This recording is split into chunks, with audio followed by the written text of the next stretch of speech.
აქვია. უფრო კარგად ვიცი მიზანში კიდე რამე კაი რა აქვს ამას. ტყუები იღის მაგარი იაფი რა, ანუ რა ვიცი, 10 ლარის და რო იყო შეიძლება ერთ წელიწადში ვერ ესოლთ იმდენი მოგივათ. აი ეს ბალონი შიგრად ციდება ღის 3 ლარი, არა 5 ლარი ის მგონი 60 გასულაზე ყოფნის. მაგრამ ცუდი ის აქვს რომ პირველად თქვა 20 უფრო კარგად ისვრის და მე ნუ შეიძლება 60 ვერა 30 გასულას მაინც გააკეთებინებთ რა. ერთი კოლოფი ტყვია 5 ლარი. თუ გამოიწეთ ინტერნეტით უფრო იაფიღეთ ესენი რა. ანუ მთელი მუღამი ის არის გახვალთ სადმე ისვრით და ის გექნებათ რა ქვია.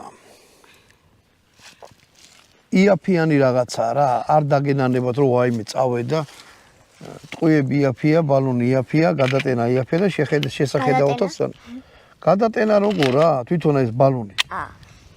წვალება და რამე არ გინდა, ჩადებთ და ნამდვილი არაღივით არის. ამითი მეგობრებო, ამისი განხილვა დავამთავროთ, ამას ქვია ზუსტი სახელი. ეს დაგვავიწყდა ამის ვლა. არა, ეგ მე უბრალოდ ვაჩვენე რა.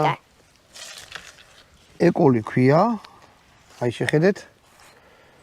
ES 66 ეკოლი. აი ეგეთი რაღაცა. CO-ზე არის, ანუ ნახშიროჟანგიაო ჩატვირთულიო და ასე შემდეგ. თვითონ ამას თუ ნახავთ, აქ მთელი ინსტრუქცია ყველა ენაზე. ვეფხის ტყავში. და ეს კიდე რა ნაწილებისგან არის აწყობილი, შეხედეთ რა რთული რამე, ანუ ეს არ დაშალოთ. თორე დარწმუნებული ვარ ამას ვერასოდეს ვეღარ აწყობთ რა. მიზანის გასწორებაც.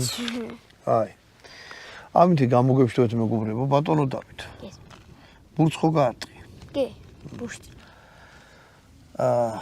პრემატური იარაღების სროლაში ჩვენ აგრები ვართ. არა, შენ